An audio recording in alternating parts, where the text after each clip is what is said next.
wabarakatuh jamaah. Maaf ya, tadi habis break makan nih sebentar tadi, Masya Allah. Ya Alhamdulillah buat jamaah yang baru bergabung hari ini. Berhias dengan pahala ya tema kita, Masya Allah. Masih semangat ya jamaah yang di rumah Masih ya. dong, dibenerin dulu dong maskernya. Saking semangatnya, ini masker nggak bener-bener dari tadi loh. Masya Allah. Saking semangatnya hari ini. Saking semangat. Makasih Dan senang banyak, karena Ustaz. tema hari ini adalah tema yang mengajak kita untuk mendapatkan pahala lewat dandanan, Masya lewat Allah, perhiasan. bener banget Ustadz Maulana. Iya. Nah ini sebelum lanjut nih bersama guru-guru kita, ini aku ada sebuah video ya. Wangi parfum agar awet seharian, ini dia tayangannya. Pakai parfum banyak itu belum tentu dia tuh bakal awet. Tips yang pertama, setelah kalian mandi, kalian jangan langsung pakai baju dulu. Kalian pakai perfume mist dulu di badan kalian dan tungguin sekitar 15 menitan baru kalian pakai body lotion or something and anything baru pakai baju. Tips yang kedua, nah aku akan bahas di bagian mana sih yang baik atau yang benar dipakein parfum agar parfumnya itu awet tahan lama. Yang pertama adalah di belakang telinga. Kenapa di belakang telinga? Kayak titik panasnya badan kita itu ada di belakang telinga. Nah itu kalian semprotin di belakang telinga. Terus yang kedua adalah di denyut nadi. Nah di denyut nadi ini berguna biar wanginya itu ikut memanas dan sesuai sama suhu tubuh kita. Nah ini dia nih Ustadz Maulana. Jadi kan bagi wanita modern itu, apalagi di kota metropolitan ya, memakai parfum atau wangi-wangian saat keluar rumah itu kan pasti pengen supaya menghindari bau badan yang tidak sedap gitu. Nah tapi sebenarnya boleh nggak sih wanita ini memakai parfum atau hanya cukup memakai deodoran aja? Tapi kan kalau nggak pakai parfum juga takutnya tempat ramai jadi ganggu nih, kok bau badan sih atau gimana gitu. Nah mau izin silakan Ustadz Maulana. Makasih banyak, Masya Allah. Izin Ustaz Hasifa, Ustaz Sam. Bismillahirrahmanirrahim. Berbicara tentang, kalau Ustaz Sam bilang apa? Perfume. Perfume. Berbicara tentang parfum. Untuk wanita, kita lihat hukumnya dulu. Akan menjadi makruh pada wanita ketika pakai parfum. Untuk apa? Menjaga kehormatan. Maksudnya apa? Jangan sampai justru jadi fitnah. Nah, sampai membuat laki-laki mencium atau melihat, melirik. Nah, ini menjaga kehormatan. Jangan sampai jadi bahan pembicaraan. Jadi kalau seperti ini juga. Kalau gara-gara bau parfumnya itu membuat orang membicarakan dia sehingga merusak kehormatan kemuliaannya. Apalagi kalau terlalu bau. Ya, benar. Nah, kalau bau jatuhnya harus diobati. Jadi kalau normalnya itu kan sebenarnya kan bersih itu sudah cukup. Karena pasti tidak akan menimbulkan bau. Tapi kalau menimbulkan bau harusnya dibersihkan dulu. Makanya ada kata tadi sebelum segmen itu pakai itulah. Pembersih deodoran dan sebagainya. Dan ya jelas ganti baju atau sebagainya atau jaga diri itu sudah aman.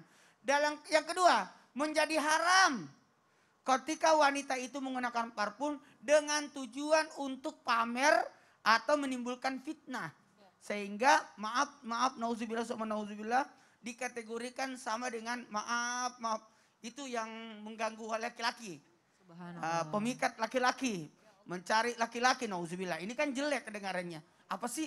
Kenapa sih pakai parfum yang menyengat banget? Maka hukum menggunakan parfum, maka adalah yang kalau wanita itu harus lembut baunya. Jadi tidak terlalu menyengat. Kalau laki-laki harus keras baunya. Jadi parfum laki-laki itu beda aromanya. Kalau soft, kalau perempuan apa? Soft, ya soft. Soft, ya soft. Lembut. Nah, jadi kalau berbicara tentang perhiasan dalam hal ini, kalau dijadikan perhiasan, hiasan parfum itu, maka laki-laki itu berbau tak berwarna. Itu konsepnya. Sementara perempuan berwarna tak berbau. Jadi berwarna tak berbau apa? Pakai bedak, itu berwarna. Pakai ini, ya itulah semuanya, ya macam-macam warnanya. Itu berwarna tapi tidak berbau. Sementara laki-laki berbau tak berwarna. Maka laki-laki tidak pakai make up. Ya benar. Ada masalah? Enggak, Mbak. Aceh kan ketawa doang, Mbak. Iya. Lah, kok Ustaz pakai make up ya? Kita ini bukan pakai make up, tapi meratakan kulit, ya. Masya Allah. Bagus banget ngelesnya Loh, Ustaz, ya tapi itu kan benar-benar. menjaga Iya. juga nggak apa-apa dong. Apalagi kan ini kan merusak penampilan Iya. karena mohon maaf jadi posisi seperti itu. Tapi kalau tidak ada unsur, dia nggak syuting. dia Biar jamaah yang ngapain. nonton enak mandangnya Iya, Ustaz. iya. Jadi fitnah dan sebagainya. Mohon izin kepada semuanya, jadi penggunaan parfum dilihat lagi. Malah mau lebih niat dari niatnya. Akan menjadi haram jikalau niatnya untuk mengelabui atau memikat atau mencari perhatian. Akan menjadi makruh jikalau merusak kehormatan kemuliaan. Akan menjadi boleh penggunaannya. Bahkan bisa menjadi pahala jikalau ini kan tema kita adalah berhias dengan Pahala. Jikalau berpahala, jika menyenangkan buat suami, apalagi suaminya kan, aku suka banget kalau kau pakai parfum ini deh. Jadi itu kan, jadi bukan untuk sekedar gaya-gayaan, tapi untuk, saya rasa alhamdulillah rabbil alamin, di pakaian kita kan sudah ada apa namanya, pengharum pada saat dicuci. Oh, pewangi. Pewangi, kan sudah bagus Iya. semuanya dan ini termasuk bagian daripada keindahan juga. Supaya juga tidak membahayakan diri. Nah kembali lagi, hati-hati menggunakan parfum dikhawatirkan jikalau ada unsur yang diharamkan. Contoh ada zat-zat yang dimasukkan di parfum itu yang menyebabkan terjadinya kerusakan dari bahan itu. Satu, bisa merusak kulit atau bisa merusak daripada zat halalnya menjadi haram. Itu ya Masya diperhatikan. Allah, sangat jelas sekali Ustadz Maulana. Terima kasih banyak Iya, Ustadz. iya. Jadi ini yang menarik tadi kata Ustadz Maulana ini ya. Jadi kalau perempuan dia berwarna tapi tidak berbau. Iya. Kalau laki-laki dia berbau tapi tidak berwarna. Masya Allah. Tidak usah laki-laki pakai pemerah pipi Iya ya. benar. Aduh jangan sampai ya. Makasih banyak Ustadz Maulana ilmunya. Ya Ustazah Syifa, ini kan Ya, pernah nggak sih Ustazah mendengar istilah gaya jilbab layaknya punuk unta nih ya. Nah jadi mereka memakai jilbab, tapi ini sengaja ya, ini yang sengaja menonjolkan bagian belakangnya hingga sampai ke atas seperti ini Iya, gitu. Mengikat rambutnya menggunakan kunciran, karena sekarang udah ada macam-macam kuncirannya, ada yang namanya cepol Ustazah. Betul. Bulat gede gaban Malah nih. di mana-mana dijual ya. Nah Cepolan tapi itu. yang dimaksud punuk unta ini sebenarnya apanya sih Ustazah yang nggak diperbolehkan? Lalu Iya. apakah boleh dalam Islam menggunakan jilbab seperti punuk unta? Mohon izin silakan Ustazah Syifa, silakan. Ya, bismillahirrahmanirrahim jamaah sekalian yang ada di rumah terkait dengan pakaian yang dipakai oleh para muslimah dalam surah An-Nur ayat 31 dijelaskan bismillahirrahmanirrahim kullil mu'minati yaghdudna min absarihinna wa yahfadhna furujahunna wa la yubdina zinatahunna illa ma dhahara minha. Ya. Waliyadribna bikhumurihinna ala juyubihin. Jadi perempuan itu harusnya menggunakan pakaian yang menutupi dadanya. Membentangkan dari atas kepalanya hingga ke ujung kerah bajunya. Jadi ada sedikit yang ingin saya contohkan, mungkin ada yang Namanya bisa ekstras. dipraktekkan ya. Ekstras ya. Ya silakan ekstrasnya masuk. Mari Model. Masya Ini Allah. kayaknya kreatif kita ya. Iya kayak kenal deh ini Namanya dari Dinda mukanya. ini. Kok jalannya ke begitu? Iya Mas, kayaknya lebih bagus kayak gini ya Masya Allah. Dua-duanya nih. atau gimana? Dua-duanya ya? Dua-duanya dong. Ayo. Masya Allah. Bukan satu, dua-duanya. Supaya beda ada nih. yang ada yang kita tahu yang benar, ada yang Betul, salah. betul sekali. Jadi gini, dalam hadis Rasulullah disebutkan sinfani min ahlin nar. Ada dua golongan itu termasuk dari ahli neraka. Siapa saja? Pertama orang yang bawa cambuk, kemudian cambuknya itu menyerupai ekor sapi dan itu dipakai untuk mencambuk orang-orang lain. Ini termasuk orang menjadi ahli nar. Yang kedua adalah nisaun kasiyatun ariyatun mumilatun ma'ilatun. Ru'usuhunna ka'asnamatil bukhtil ma'ilah. Perempuan yang mereka berpakaian tapi seperti telanjang. Bagaimana pakaian yang dia pakai tapi seperti telanjang? Pertama, pakaian itu membentuk lukukan tubuh. Itu tidak diperbolehkan. Ya, jadi insya Allah kalau ini tidak membentuk lukukan tubuh ya. Yang kedua, pakaiannya itu transparan. Nah ini juga nggak transparan, alhamdulillah ya. Nah yang ketiga, pakaiannya itu mencolok dan membuat laki-laki yang bukan muhrimnya tergoda. Itu juga dilarang. Nah sekarang adalah punuk unta. Bagaimana punuk unta itu? Ka'asnamatil bukhtil ma'ilah dalam hadis itu. Nah ada 3 golongan pendapat. Golongan pertama adalah dari Imam Nawawi mengatakan bahwa yang dimaksud dengan punuk unta adalah memakai jilbab dan ini dililit-lilitkan. Mohon maaf, sampai ke sini, ke atas. Ya. Jadi cara berjilbab yang benar ini yang syar'i seperti ini, menutupi dada, ya, bikhumurihinna ala juyubihin, dan ini tidak terlalu tinggi, tidak seperti punuk unta. Ya ini agak lebih ketinggian ya, ada cepolnya Dinda, sedikit. maaf ya, kamu yang salah ya. Maaf ya. Maaf ya. Dan yang kedua, Syekh Al-Marizi mengatakan yang dikatakan punuk unta adalah perempuan yang tidak pernah mau menundukkan pandangan, kepalanya tegak mulu. Jadi ada laki-laki tampan, ada yang bukan muhrimnya dia gini aja. Gitu ya. Ibaratnya seperti Malah nyodorin punuk ya. unta, punuk unta. Oh iya, punuk unta. Yang tidak pernah gini tapi selalu tinggi gitu ya, punuk ya. Itu menurut Syekh Al-Marizi. Yang ketiga adalah Syekh Qadi Al-Iyad mengatakan yang dimaksud punuk unta adalah nah seperti ini, cepol yang terlalu naik ke atas, tinggi. Ya. Jadi rambut yang digulung-gulung, diikat karena rambutnya panjang, ada yang mengatakan dikuncir, ada yang sampai atas sini ada. Ada yang sampai atas sini. Ya, jadi terlalu tinggi. Ini 3 pendapat oleh para ulama, ada yang mengatakan bahwa tidak bisa menundukkan pandangan, ada yang mengatakan bahwa yang dililit itu adalah jilbabnya, yang dililit-lilit sehingga membentuk lapisan yang sangat tinggi. Dia pakai jilbab sampai 3 lapis. Di sini taruh bunga, taruh pot lagi di sini dan lain sebagainya. Masya Allah. Keberatan ya, itu dilarang karena menimbulkan syahwat dan tidak sesuai dengan syariat. Jadi ini yang benar dan ini agak sedikit diturunkan nanti ya, insya Allah. Harus Pelan-pelan diperbaiki ya, pelan-pelan ya Mbak Dinda ya. Terima kasih untuk ekstraksinya ya namanya Ya, terima kasih Mbak. Terima kasih, Mbak. Masya Allah. Terima kasih banyak Ustazah Syifa, sampai dipraktekin loh tadi ya jamaah. Ya, Ustadz Syam, Ya. ini sekarang ini kan banyak ya para muslimah yang bekerja memadukan pakaian yang syar'i misalnya, tapi bawahnya menggunakan celana panjang atau bisa juga kadang-kadang celana kulot nih. Apa Jadi tuh? celana kulot tuh yang agak gombrong, gede Ah. gitu Ustadz. Nah, tapi sebetulnya dalam Islam hukumnya yang memakai celana panjang nih bagi para wanita itu diperbolehkan atau enggak sih Ustadz Syam, mohon izin. Baik, bismillahirrahmanirrahim. Tabe guruku Ustadz Maulana, Kak Aca, Ustazah Syifa, serta guru-guru kami yang dimuliakan Allah Subhanahu wa Ta'ala. Ini pertanyaan yang banyak juga ditanyakan oleh teman-teman muslimah kita yang menanyakan tentang hukum seorang wanita mengenakan celana panjang. Yang pertama kita harus jawab pelan-pelan. Kalau saya, alhamdulillah kalau sudah mau pakai celana panjang daripada pakai celana pendek. Itu yang pertama. Mending dia pakai celana panjang dibandingkan pakai celana pendek. Itu yang pertama. Yang kedua, bagaimana jikalau dia mengenakan celana panjang? Hukumnya adalah selama pakaian itu, jadi fungsi pakaian wanita itu kan tidak boleh yang namanya satu, tersingkap auratnya. Yang kedua, tidak boleh menerawang.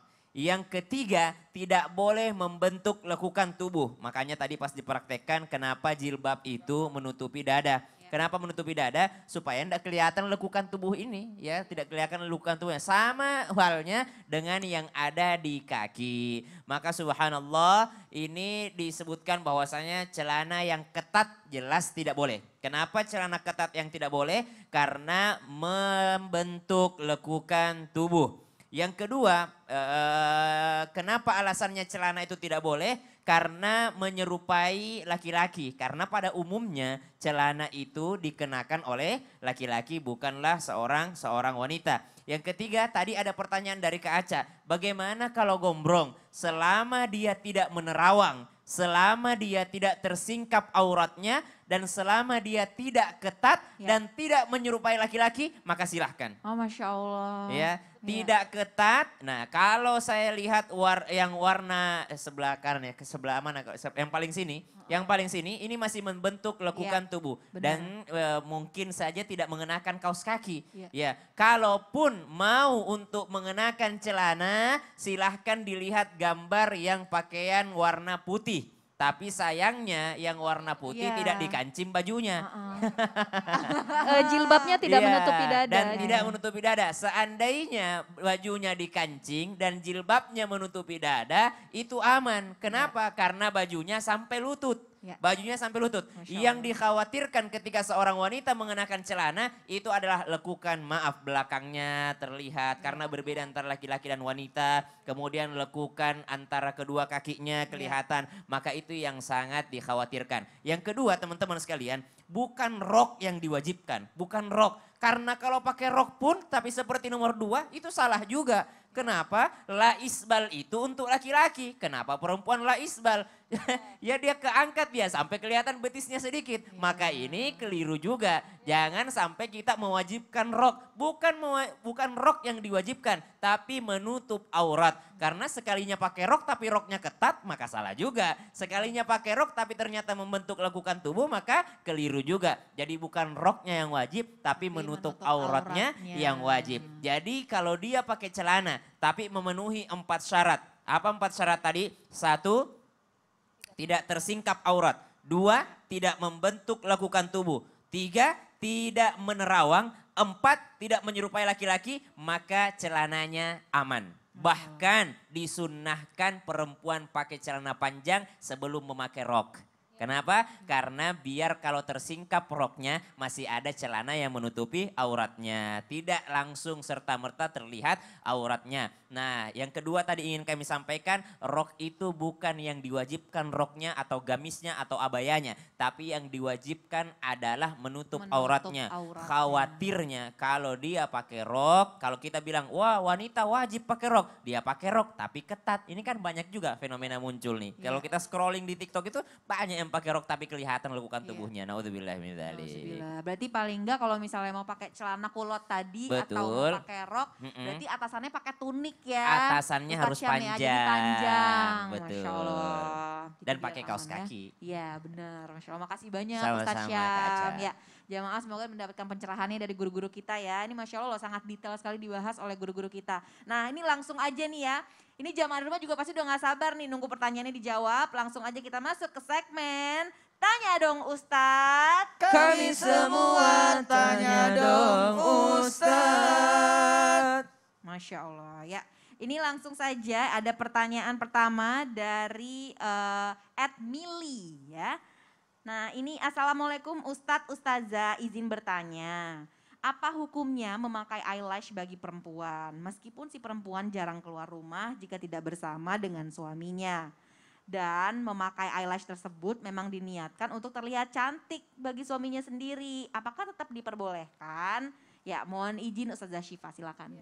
Eyelash atau extension ya itu ya, extension bulu bulu mata. mata. Jadi di sini para ulama menganalogikannya, mengkiaskannya seperti menyambung rambut.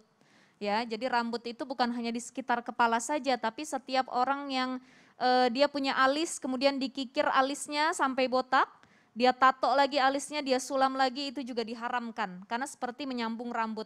Ya, kemudian menyambung bulu mata itu juga diharamkan. Walaupun sebenarnya niatnya menyenangkan suami, tapi suami yang tahu agama pasti dia tidak akan mengizinkan istrinya. Benar, Masya Ya, Allah. karena ada cara yang lain, bisa pakai maskara, itu yang kita sudah tahu ya, sudah diperbolehkan gitu. Kenapa? Karena khawatir walaupun itu niatnya untuk suami, dipakai depan suami, tapi tetap eyelash itu kan nggak bisa langsung hilang seperti maskara. Ya, jadi memang permanen. 6 bulan baru hilang, setahun baru hilang. Maka ini yang jadi problemnya adalah kalau misalkan dilihat oleh laki-laki lain di luar rumahnya. Ya, benar. Seperti itu.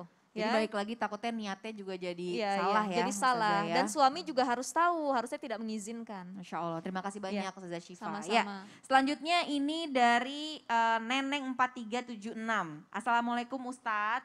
Mau tanya, sekarang kan banyak skincare yang bisa mempercantik daerah muka kita supaya lebih tirus, mengencangkan kerut-kerut. Apa itu sebenarnya halal menurut agama? Mohon izin Ustadz Maulana. Kembali lagi pada hukumnya, jangan sampai terjadi merubah ciptaan Allah, itu yang pertama. Tapi kalau dalam hal memperbaiki ataupun mengobati, itu aman. Contoh ada plek-plek dan sebagainya, itu harus dihilangin. Dan Jerawat. bisa jadi justru membahayakan kulit. Nah itu boleh. Ya sekarang ada skincare, makasih banyak. Apa namanya? Skincare. Itulah maksudnya. Skincare. Skincare Ustaz. Skincare, apa itulah? Skincare, ya skincare. Makasih banyak. Karena sekarang alhamdulillah tidak usah lagi kita ke Korea. Tapi ternyata sudah ada produk-produk banyak dalam negeri yang kita halal. di Indonesia alhamdulillah. Bahkan yang halal. Coba lihat dulu. bahan apa yang digunakan, jangan sampai membahayakan. Bagus kalau tumbuh-tumbuhan, karena itu kan pengobatan herbal dan sebagainya. Yang kedua mohon maaf, tidak menyamakan kepada tasabbu namanya, menyerupai agama lain atau sehingga kita dikelompokkan sama dengannya. Jadi skincare itu boleh sepanjang tidak merusak, tidak merubah. Gitu. Masya Allah, terima kasih banyak Ustadz Maulana. Iya. Skincare itu boleh asal tidak merubah dan merusak, Masya Allah ya. Dan halal pastinya ya jamaah. Jangan kemana-mana, setelah ini kita akan bermuhasabah dan insya Allah berdoa bersama ya. Tapi tetap di Islam itu indah, jamaah. Alhamdulillah.